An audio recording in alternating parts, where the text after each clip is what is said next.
talk some NFL, some college football futures talk as well. And of course, a little bit of MLB. Earlier today was on MLB First Pitch, so be sure to check that as it was just on live right before us. We also have Dave Mason from BetOnline, one of the leading indicator books in the world. We're going to talk some football, line moves, sharp square divide, and even some political betting.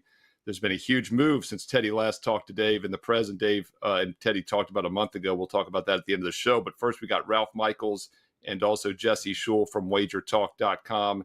Teddy's also got a little preseason big game breakdown in between. So let's get right to it. I am Steve Merrill, filling in for the Prez. He is on assignment, but don't worry. My co-host Teddy Covers is here today and tomorrow on Friday with me. And we're going to start it off with the chart master himself, Ralph Michaels. And Ralph, welcome to the show. We've got a great special going at WagerTalk.com this week, which I know you want to tell everybody about. Buy 3 days, get 7 days. That's right, 4 days for free. You buy 3, you get 4 more for free. It's a great offer right now at WagerTalk.com. Think about it. One play, $25, 5% play, $35, or 7 days for $69. It is always our biggest special. And again, we're coming up with some great things. This, of course, our 10th anniversary. And just FYI, we are actually 9 days away from exactly 10 years to the day that Wager Talk loaded their first plays. Wow. I don't even know where to go with that. 10 years. It feels like it was yesterday, Ralph. You know, it's like click. Yeah. You know, it doesn't take long for all of a sudden you're like, oh, that just happened. No, that happened 5 years. Oh, my God, that happened 10 years ago. We're going to start today with talking, and you, of course, cashed a $1.90 underdog winner in MLB yesterday. Let's talk about another underdog you're interested in Major League Baseball for today. Actually, I passed yesterday, Teddy. The plus 190 was last Thursday here on Wager Talk when we took the Oakland A's against the New York Yankees. Well, guess what? I'm going back with the Oakland A's against the other New York team today. Now I split this bet. I took the first 5 with Oakland plus 155, and I took Oakland plus half a run at plus 100. I split the unit between those two. You look at year-to-date numbers, and you realize why this line is where it is. The Mets, 62-58, 4 games over 500. Quintana, the Mets are 12-11 when he starts. The A's, 19 games under 500, 51-70, and they are only 4-11 in Mitch Spence's 15 starts. But we know the MLB season is incredibly long. We know teams go through up and down runs. So let's take a look at what has occurred. Since mid-July, the Oakland A's are the second most profitable team, going 15-9. On the road since this time, they've gone 8-4 with an average line of plus 140. Think about it, winning 67% of your games with an average line of $1.40. The A's off a loss. Normally we think of if the Dodgers are off a loss or if the Yankees are off a loss. The Oakland A's are 12-2 off a loss, and with the average line of plus 124, that is 89% positive ROI. The Mets, since that same period of time, only 13-13 with an average line of minus 130. That puts them at minus 10% ROI. Since the 29th of April, the Mets are only 7-6 as a home favorite of minus 140. And the A's against lefties, 8-2 their last 10 games. They faced a lefty yesterday. They did lose. But again, 13-8 versus lefties since April 17th. 8-2 versus lefties their last 10. And I look at the pitchers. Quintana in his last 2 starts has allowed 8 runs in 11 2/3 innings. Spence in his last 4 starts has gone 5+ innings. He's allowed 3 runs or less in all of them, and he's only allowed 21 hits in 23 2/3 innings. The Oakland A's get it done today against another New York team facing a lefty. And again, I split it between first 5 plus 155 and first 5 plus a half a run at even money. So I used the A's as my big game breakdown yesterday, and that was a wrong side loser. But one of the concepts was that Oakland's full Oakland. Yeah, their full season team record is lying right now. They have the second best record in the American League since I think the second week of July. They've been winning. But one thing I did not know yesterday when I gave my big game breakdown was that their best hitter, and make no mistake about it, Brent Rooker is absolutely, he leads the team in batting average, home runs, RBIs, on base percentage, hits. He's their best hitter by far. And he's on the paternity list. He left on paternity leave yesterday. And of course, the A's offense completely shut down in that game. Does Rooker's absence concern you here enough maybe not to look at the Oakland side? It made it go from a potential 3 or 4% play to a 2% play to my clients. So absolutely. I still think the team can bounce back. I've been impressed like crazy what they've done off these losses. And I still think there's value with this team despite losing their one player. But yes, definitely affected me by lowering the percentage significantly. Keep in mind, that's an early daytime game at 1 p.m. Eastern here in about 1 hour for the live viewers here on WagerTalk Today. And don't forget, there's a lot of daytime baseball on this Thursday MLB card. And Dan Alexander and company broke it down earlier at 11 a.m. Eastern. Watch that replay here after you watch us here on WagerTalk Today. Yet another reason to hit subscribe and hit the bell for instant alerts when these shows go live, and also free play videos. I'll have some free play baseball videos for tonight's games as well here on the channel. Thumbs up, like, and comment below. We read all the comments and we reply back. All right, Ralph, let's shift our attention to some football here. Let's talk college football, just a couple weeks away, and you've got a week 1 play. These lines have been out for a while, and you've isolated the Penn State-West Virginia game. What are you doing with this one in week 1? Well, full disclosure, this has not made my card yet, but I'm certainly liking it a lot more. So it wouldn't surprise me. I make this line 12. If you look at the Gold Sheet college football previews, the top 25, you see the schedule. We had a 12 there. It was 10.5s. And now it's come down where I see some 10s. So that has piqued my interest even more. Now, Penn State, dynamic defense. Best defense in college football. Listen to this. Last year, they were number 1 in sack differential, plus 33 sacks. That's an amazing number to have 40 sacks on defense and only allow that few on offense.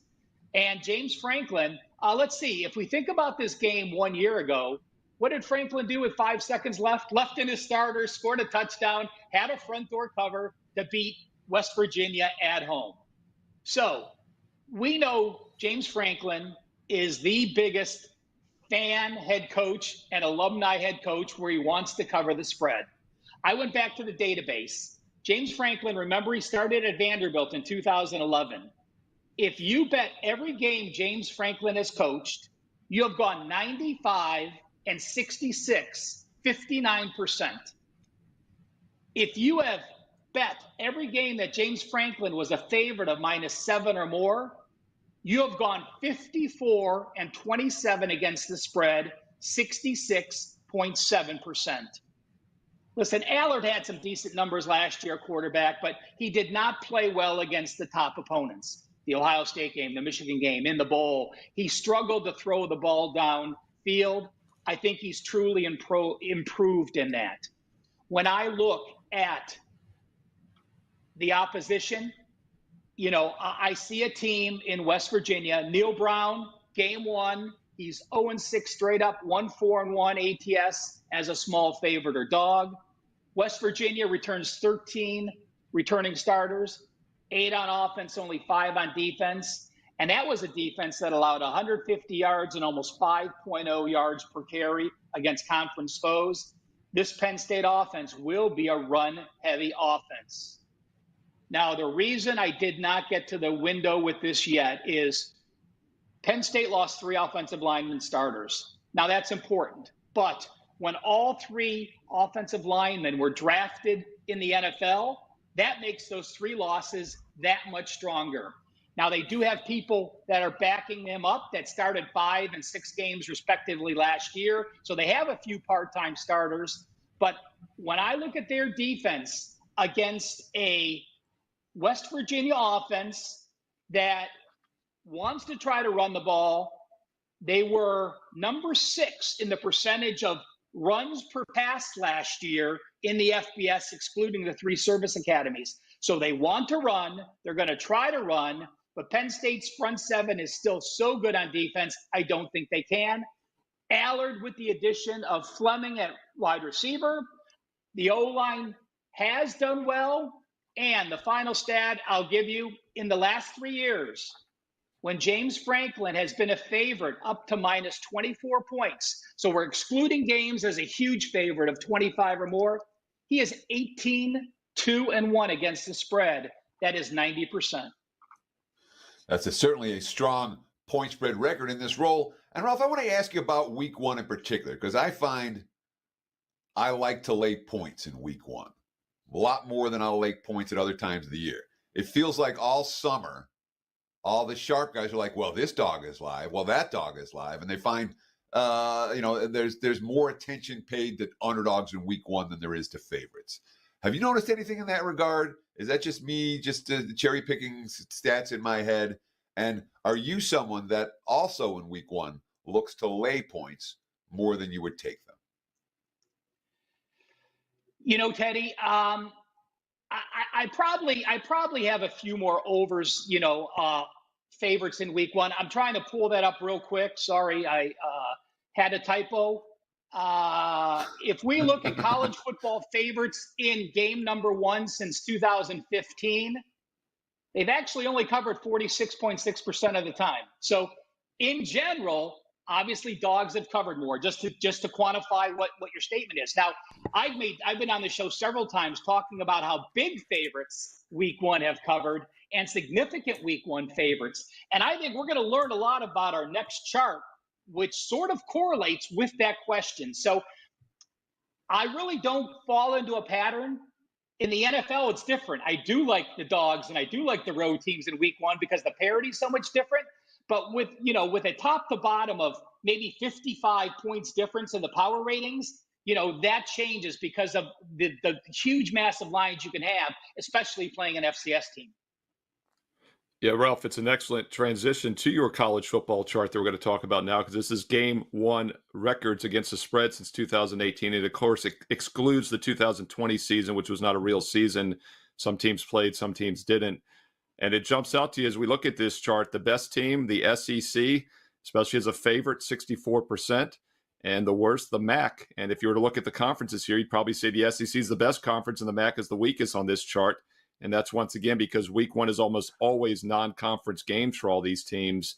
And I think, Ralph, once again, this shows that the big boys do pretty well against the bottom feeders in week one.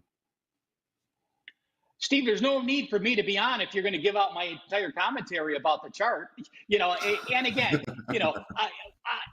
it's just this, guys. Early in the season, don't try to guess which bad teams are going to be good, which good teams might be bad. You said it exactly. The one thing to take out of this chart, the cream of the crop, the SEC, 62% every game won since 2018. The MAC, the worst team conference by far, 40% against the spread in game number one. I will, of course, post this on Twitter. You see I did break home and away and favorite and dog out as well. So take from it what you wish. It's not really going to have you say, okay, are you going to play every SEC team in game one, especially at home where they've covered 65%? Not necessarily, but it may keep me from playing against a team in that role. So when we look at this chart, Ralph, and obviously the SEC and the MAC stand out. Can we please leave that chart up for just a second? Thank you. The SEC and the MAC stand out as being, you want the SEC laying points, and you sure as heck don't want the MAC taking points. When we look at some of the other ones that are in red and green, the Big Ten being good underdogs week one, the ACC being bad road teams. Is there anything to that, or is that more static that may not have much future predictiveness to it? I think that is very random because you know what? You have to remember the one thing I didn't do on this chart, and that's my mistake. Steve, you said it. Most teams are playing non-conference, but there have been some Big Ten week one games. So I should have taken them out because the home and the dog obviously would be a win for the home and a loss for the away, or vice versa. So we'll see if that clarifies it. I'll do this, Teddy. In the tweet that I'll put out after the show, I'll post this chart just as it was, and I'll post another chart with any week one conference games taken out. and we'll see if those numbers stabilize or not. Yeah, we're just making a non-conference week one chart, right? It'd still be about 90% of those games probably. And some of them also, especially those head-to-heads, are neutral fields as well. Because the one thing that jumps out to me here also, other than that Mountain West away record, almost every team is 500 or worse away in week one, which I think is very interesting if you look at that second column. So once again, like Teddy said, and it's something I've been doing more the last several years, is I'm not afraid to lay big numbers, especially with home favorites in week one, as they usually do not take their foot off the gas. And it makes a lot of sense. They've had the entire month to prepare for the weaker team. It's their first game of the season. They're at home, and they lay it on them often. And that's what this chart shows also. The SEC has been by far the best at home. 30-16, 65% against the spread on the blind since 2018. That's the chart master, Ralph Michaels, Stat Daddy, Human Database, The Pin, Father Jeff. We got 5 nicknames. We'll get to 6 by the football starts this year. And Ralph, in the meantime, let me know what else you got going on at WagerTalk.com. 66% on preseason plays, 3% higher since 2015. I have a preseason play loaded for today. There's a chance I have a 5% preseason play. Those have been 75% since 2015. Again, there's only one thing you should be buying this week. 7 days, $69, be it me, be it Steve, be it Teddy, be it Jesse, be it Andy Handicapper. The best deal you're going to find. Again, our way of celebrating our 10th year anniversary month coming up in a few days. Yeah, it's pretty crazy. I joined the summer of 2020. It doesn't feel like it's been 4 years, so I can see how the 10 years sneaks up on you. And as Ralph said, you can get multiple cappers with that buy 3, get 7 days special right now. It's 7 days for the price of 3. Any capper and all capper, no promo code needed. Just go to their pages right now and check out the daily free plays also at WagerTalk.com. Have Jesse Schule up in a few minutes here. Also have Dave Mason from BetOnline coming up at the end of the show, one of the sharpest odds makers on the planet. And Teddy, I want to talk to you before we get to Dave in a little bit. You know, the global books, everyone thought they would be the death of the global books, right? When FanDuel, DraftKings, all these big boys became legal in 30 states. But there's still an offshore market out there. Is it still thriving? What are your thoughts on that? Yeah, it's still thriving. You know, we have a legalized, regulated betting marketplace here in the U.S., and yet the global books are still thriving in this market. So we ask why. Well, I started writing reasons. I'm like, man, this is a longer list. Customer service, you know. Certainly when you talk about to some of the books in the U.S., I'm not going to name names, but it's hard to get someone to talk to when you have an issue. Customer service, better offshore at a lot of places. Ease of withdrawals, all right? There are places here in the States where it takes 3, 4, 5 days to get your withdrawal. You can get it from offshore easier at some places, sometimes. But the fact that it's not, oh, super easy, here's your money, in the States allows other books to stay alive. Limits. And I'm not talking about huge limits, but what we've seen in the States with the legalized regulated book is that many successful bettors have their limits cut. I go limits / allowing winners. The global books don't tend to cut you the same way when it comes to limits that the U.S. legalized regulated books will cut you. So limits are a factor. Allowing winners are a factor. Reduced juice that you see offshore at times is certainly a factor. There are different markets that the offshore books book that the U.S. books don't. Political betting, can't do that in the States. Olympic betting, not much here in the U.S. There's other markets that offshore books have been able to capitalize. And of course, the majority of these global books, or many of these global books, are not publicly owned. The U.S. books, a lot of them are publicly owned. What happens? There are fewer mouths to feed when you don't have a publicly owned company. You don't have to please shareholders with rising revenues every month. You're not worried about stock prices. It's a whole different story when it's not publicly owned. So offshore, you tend to have more bookmakers, not bet takers. And then, of course, you have California, Texas, Idaho, Utah, Minnesota, Missouri, Alabama, Georgia, South Carolina, Oklahoma, Alaska, and Hawaii that haven't jumped on the legalized betting, legalized regulated betting here in the States yet either. And then you have states that do have legalized regulated betting, but shitty options. You know, one book dominates. They don't have a real true marketplace. Florida, Washington, D.C., Arkansas, Oregon. monopolies or near monopolies.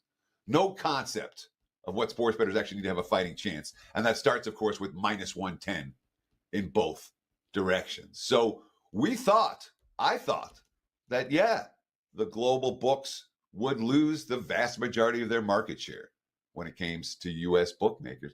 That hasn't been the case. It really hasn't. Last numbers I saw from 2022, the American Gaming Association estimated that $510 billion was bet in the offshore markets, which is a heck of a lot of money. And that was, again, a number from 2 years ago. It's just an estimate, but I'll probably take the over on that number for all of those reasons. Steve? Yeah, I mean, you hit on many things that I was going to mention as well. I don't think you mentioned also, like in most states, you can't bet on the in-state college teams. So like here in Virginia, you can't bet on the Virginia Cavaliers or Virginia Tech Hokies, right? So if you wanted to bet on those teams, you'd have to have an offshore account or go over the border and open up an account in Maryland or something. The biggest thing that jumps out to me, though, you kind of hit on there at the end, is just the juice. The baseball lines, look at the WagerTalk live odds screen now. We have a mix of Las Vegas books, sports books throughout the U.S., also some of the biggest leading indicating books offshore. The baseball lines never cease to amaze me. Just for example, that Phillies game tonight. Now, granted, that's a big line against the Nationals. So you're going to get big splits, but one of our U.S. books has a 55-cent split. Some of the offshore books, 30-cent split. But even getting more reasonable, the Seattle game, a 135 line on consensus. One of the offshores has a 21-cent line. One of the U.S. books, a 21-cent line. The offshores, a 10-cent line. I mean, that's a huge difference day after day during the baseball season. But the market is very immature right now in the U.S. They don't care. They're looking to do 5-6 game parlays. You've got maybe a little bit of a sharper clientele, as you mentioned, betting offshore. It'll be interesting, Teddy, to see if the U.S. market eventually becomes a little sharper. What are your thoughts? Do you think 5-10 years from now we're going to still have 24-cent lines on football games, or the bettors wise up and realize they desire more? Oh, no, I would expect we're lucky if we see minus 112 at many books in 10 years. It's going to get worse? Yes. And that's why it's so important for us. We're mouthpieces, okay? We have a platform. It's really important for us to make sure that the bookmakers we're talking to and the books we're promoting are books that actually offer bettors a chance to win long term, unlike the books in the U.S. with the two biggest market shares. Yeah, once again, all you got to do is check out the WagerTalk live odds screen if you want to see what we're talking about as far as the difference in juice. And every cent you save is a cent you earn throughout the season. It's free money, basically. So you have to shop around and get the best prices on not only point spreads, but money lines as well. All right, let's get to another one of our WagerTalk.com cappers. And, of course, we're going to have Dave Mason on from BetOnline, which is one of the best offshore books, one of the leading indicator books here at the end of the show. We're going to talk some football futures with Dave and also politics, more U.S. presidential betting odds. So stay tuned here in a few minutes. But Jesse Schule joins us now. And, Jesse, you are on TikTok, or actually Instagram. You might not be TikTok yet, but Jesse Schule, the newest member of Instagram IG. So if you're looking for some good inside info on both bench pressing and picking winners, check out Jesse on Instagram IG. Welcome to the show, my friend. We're going to get to see him. And Teddy looks perplexed and confused because I have a feeling Teddy has not been on Instagram. I actually have not been on in a couple months, Jesse. I've just seen that you've been trying to get on board and posted some videos, but I have not personally checked them out yet. I leave that to the Prez. He will be back on Monday to chime in. But we're going to look at some college football futures with you while we got you. So season win totals. And you're looking at two of the big boys here. Let's start with the Texas Longhorns, priced at 10.5. What are you doing with Texas? 10.5 season wins this year. Well, I was on last week, and Teddy pointed out that I'd given out a few overs for season win totals, and he was pointing out that unders usually are better value when you have potential injuries and things that don't seem accounted for sometimes when they're putting out the opening number. And I think Teddy was right. So I wanted to come with a couple unders today. And Texas and Oklahoma joined the SEC. It'll be their first season in the SEC. We've known this since 2020. And if I told you back in 2020 that Texas, going into their first season in the SEC, would have the second best odds to win the conference and a season win total of 10.5, you'd probably want to put me in a straitjacket. And I think there might be a little bit of recency bias at play here. Texas had a very good season last year. They're a very good team, but they have a very tough schedule. They've already suffered a couple key injuries before the season's even started. Their RB1 and their third string running back, both done for the season. And I look at their schedule. You go down the schedule. They got a game at Michigan in week 2. I think they should win that game. They're going to be a favorite in that game, but you can't pencil in a W at Michigan, I don't think. You still got to play that game. Then you got the Red River rivalry game. Yeah, are they a better team than Oklahoma? Probably. But you don't just pencil in a W in a Red River rivalry game. Otherwise, they would have won it last year. Now, at home against Georgia, I got them losing that game. Georgia's just better on both sides of the ball, better coaching, better depth, more continuity. I like Kirby Smart over Sark. And then you got games that they should win against Florida and Kentucky, but you don't always win the games you should win. Florida and Kentucky, I expect to be gritty, competitive teams that aren't going to be easy outs. They could lose one of those. And then the last game of the regular season on the road at Aggieland. Let's see what Mike Elko can do with this defense. I don't think anybody should be thinking they're going into a cakewalk on the road at Aggieland this year. I got them losing that game. So under 10.5, big juice. The best price I could find was at FanDuel. Because it is such an expensive bet to make for a future, my recommendation is splitting it 50% with Texas to not make the playoffs, because that's plus money and that'll counteract that heavy juice. Yeah, so when we're talking about the under 10.5 at this stage, we are talking about heavy juice. Let's talk about another team that you want to bet under 10.5 wins. And of course, that team, not necessarily from the SEC. It's an independent we're going to talk about here. Talk to me about the Notre Dame Fighting Irish. Well, I mentioned recency bias when I was talking about Texas. It seems like it's the opposite for Notre Dame, because to me, it seems like Notre Dame comes into every season expecting to be great, expecting to be a playoff contender, a national championship contender. But I don't remember them living up to the expectations very often. They got a new quarterback in Riley Leonard, who I like. But I'm not sure Riley Leonard at Duke won 9 games. This isn't Duke. This is Notre Dame. They got to play Texas A&M in week 1, against his former coach. I know everybody's high on their offensive coordinator. They brought in Mike Denbrock.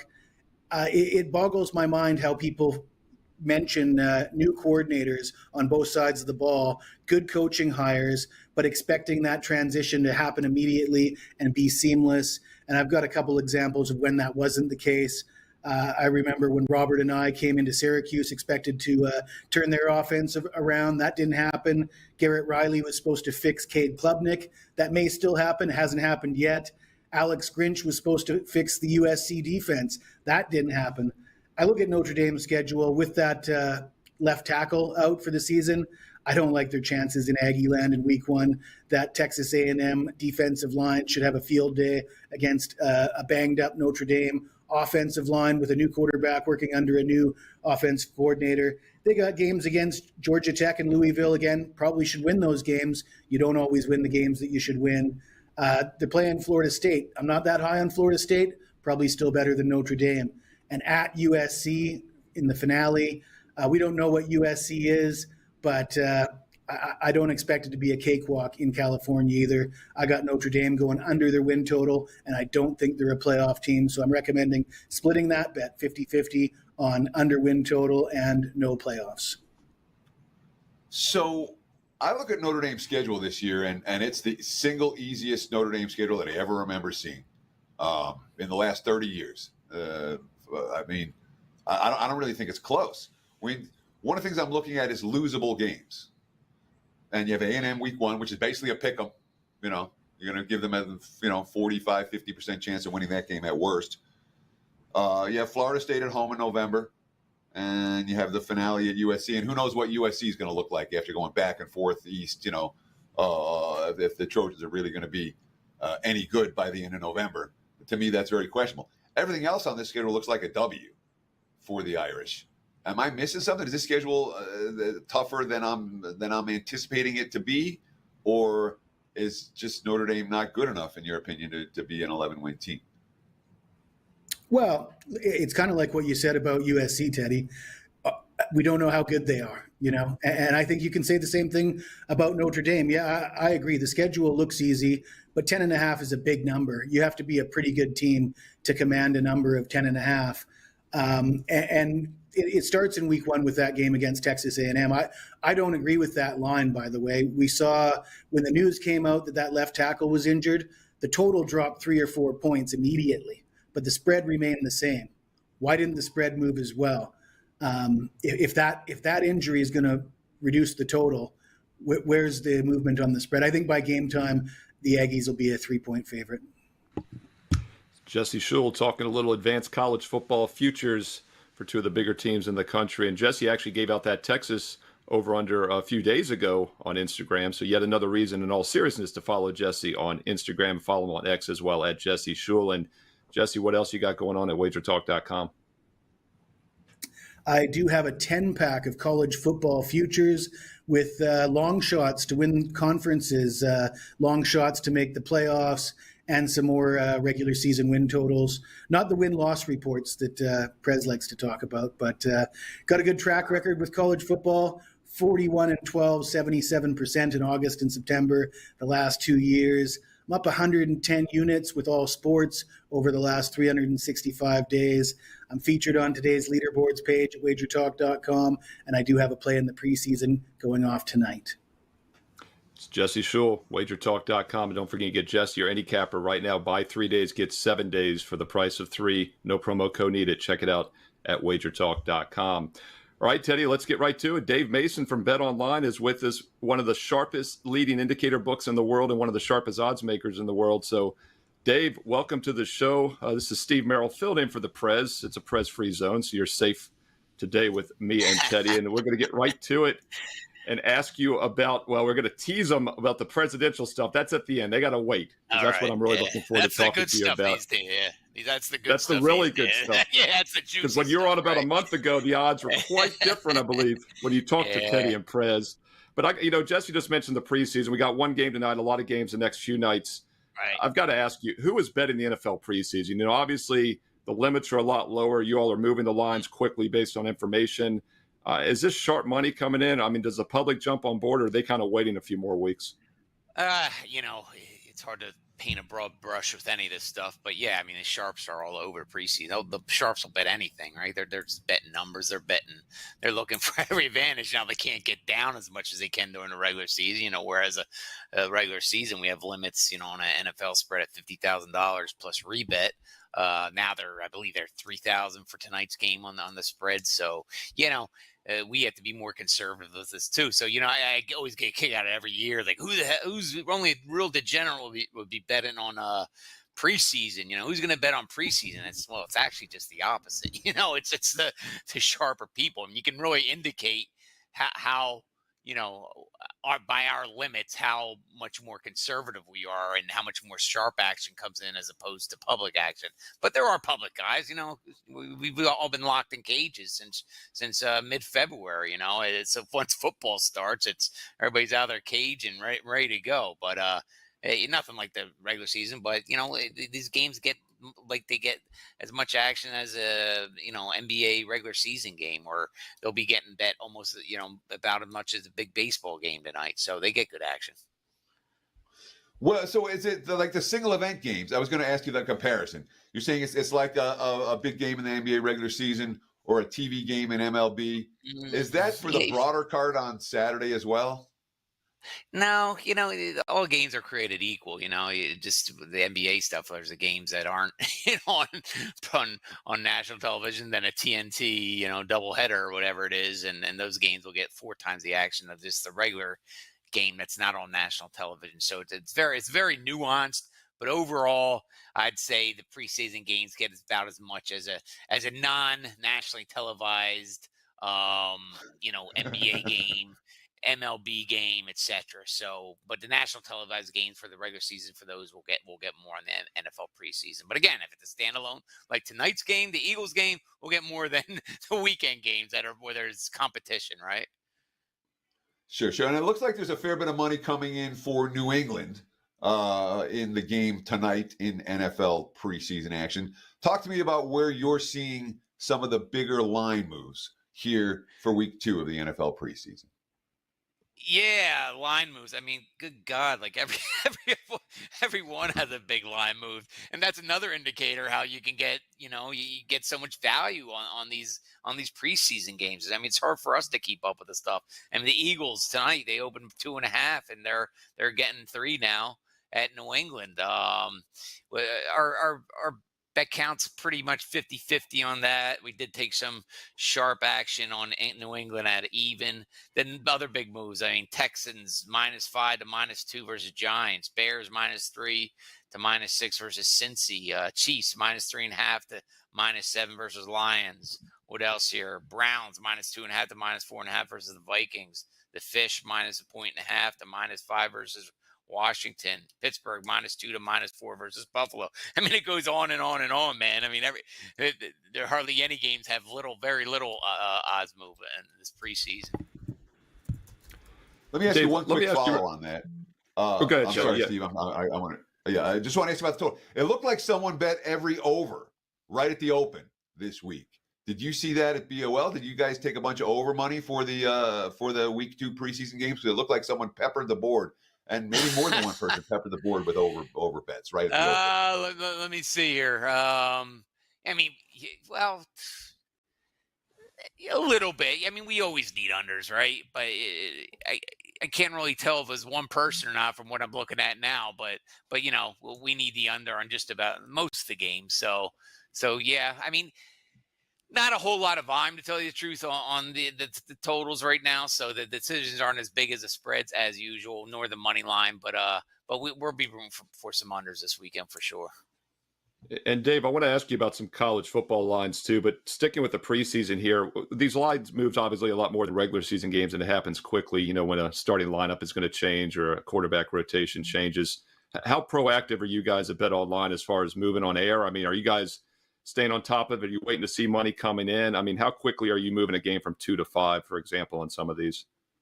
Yeah, I mean, we're aggressive, and we do move on air. I mean, we pay attention to what other books are doing. I mean, we take sharp action, so we'll get hit too. These sharps, that's what a lot of people don't realize. I know I'm preaching the choir with you guys and probably most of your listeners, but these sharps, they're not just betting at BetOnline. They have outs all over the darn place. So they're betting all over the place. So we have to pay attention to the sharper books too, see what they're doing. Why wouldn't you? If the intel's out there and we see a book that we respect, that we know taking sharp action, well, our ears perk up as well. So absolutely. But yeah, we take all sorts of sharp action. So we're dying breed, I think, these days, of more and more books just are cutting limits and denying sharps altogether. We still respect them. No, we respect it as well, and that's why we enjoy talking with you. And speaking of sharp money, where have you seen some of it on college football for week 1? We've got a handful of games, of course, coming up on I guess Thursday, a couple games, and then Friday, and then a substantial amount of games on Saturday, the 31st of August, a few weeks away. Have you seen any college football significant moves? Let's see here. Let me see here. We've seen some. I mean, the limits aren't opened up yet. Here I just clicked on one, Oklahoma -39.5. No, that's not sharp there. Ohio, no, that's not sharp either. But we have taken sharp action, but once the limits open up a lot more, then the more sharp action will come in. Over 47, I believe, in Clemson, Georgia. Yeah, over 47, Clemson, Georgia. That got hit. That was a popular play. It's 48 now. So, we do have some, but not a ton as of yet. Under 57.5 in Boise State, Georgia Southern. That looks pretty sharp. So there is some stuff out there. Absolutely. So before we get into presidential odds, I want to ask you this. One of the comments I get, I'm like, oh, we're having a bookmaker on, and the people that are like, oh, you can't trust what they say. Oh, there's an automatic assumption that any information a bookmaker gives you is because he wants you to bet this way or bet that way or trying to make extra money for the book somehow or other. talk about that latest conspiracy theory and if it's true or not. Yeah, man. That one drives me nuts. And I have people say that to me on Twitter, and I take it personal. I've been doing this for years now. I mean, Teddy, you and I go way back pretty much on Twitter, and we've met personally. It's like, what if I was trying to manipulate the public into betting a side, then wouldn't it be easy to figure that out and then just bet the opposite side and make a profit off that? It's just such hogwash. It's like, I don't care. We don't care which side you bet. Sure, we prefer, but we're not trying to trick people into betting a different side. Just bet with us. Well, if we want to encourage action on a particular side, it's not going to be me tweeting out some bet percentages. We're just going to move the odds and let the people bet the other side. I mean, it's just, oh Lord, it's just what the state of society today, where everything needs a conspiracy. I can say water's wet and somebody's going to argue with me, but no, it's nonsense. And it's especially with us, man. I mean, it's like, I think I'm about as transparent out there on Twitter from the bookmaker angle than most of the books out there. Most people don't even have people out there doing that and talking to the audience and everything. So whatever, it's just that's going to happen. Plus, as sports bettors, I mean, we all have to look in the mirror too, including myself. We're all kind of skeptical, and it's always the ref's fault. It's always the judge's fault. It's always there's always someone to blame. So I get it. It's all part of the game. It's all part of the fun. But I just shake my head when that happens sometimes. Yeah, I was going to say, Teddy, Dave, it's also kind of like all the shows I've done over the years when I hear there's a trap game. Whenever a radio host will tell me there's a trap game, I swear if you just take that ugly side, it probably hits 90% of the time. And I've always said that's because it's probably a public square divide. It's the line looks off to the general public, but the sharps are probably on the other side, keeping it where it is. So that's always a pet peeve of mine. Dave, I got to ask you, I wasn't with you guys a few weeks ago when you talked, but I enjoyed the episode and looking forward to talking presidential odds with you here as we've got you live. And once again, you can follow Dave on Twitter, as you mentioned, on X, at Dave Mason BOL for BetOnline, at Dave Mason BOL. And, Trump was at about as high as about 68%. I look at the overall international markets, all the markets combined, and I saw him as high as about 68% after the convention last month. And as of yesterday, when I checked, he's below 50% now. Kamala Harris is actually a slight favorite in a lot of spots. Your thoughts on this? Obviously, this week, the convention coming up next week is probably not going to change that much unless she falls apart next Friday and they let her speak too long. But what are you guys doing with this? I mean, that's a substantial move. Is there some middling involved? And just your thoughts on this huge move in a month? Yeah, I mean,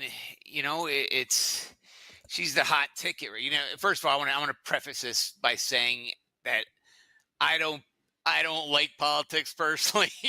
I don't take a particular. I just got to say this because on Twitter, people I'll tweet something about Trump's odds going well, and people, oh, you're a conservative, and I'll do it. Okay, Kamala's odds are, and oh, you're a liberal, and it's like, dude, I'm just tweeting the damn odds. I might have a little funny comment there, but that's all I'm doing. So, I mean, the way I think about politics, again, I hate politics. I hate politics, but I like the competition, and it gets so much action. I learn more about politics just by watching, the line markets and the odds markets and paying attention to what's going on than I ever did in any high school or college class. I'll tell you that much. But you have to look at it objectively. I mean, it's whether it's a sporting team. I'm a Philadelphia Eagles fan, so of course I hate the Dallas Cowboys, but I am also objective too, being someone knowing about the odds and stuff, where I know my team's weaknesses. I know the Cowboys do have some strengths, but you talk to a lot of people. Oh, Dallas sucks. The Eagles are the best. It's the same thing with politics. You can't just say Trump's perfect and Kamala's horrible, or Kamala's perfect and Trump's horrible. I mean, that's what you have going on here. I mean, I think a lot of people on the Trump side now, the fans, supporters, they see these odds going up and they don't understand why. And it's like, I look at it objectively. I get Kamala's warts. I get her warts. That being said, what has she been? She's the hot ticket now. She's a new thing. They got rid of the old guy, and she's the new breed. They're going out there with energy. Could it be all BS? It could be BS. It's politics. But you have to pay attention to that stuff. You also have to learn that a lot of people really aren't informed. You know what I mean? Whether they're on the right or they're left. They're going to be voting or betting on the hot new ticket. So it's hard to judge, man. I mean, she's doing a lot better in the polls than Trump right now. So it's trending that way. So are the odds. I mean, we just moved her from -130 this morning to -135.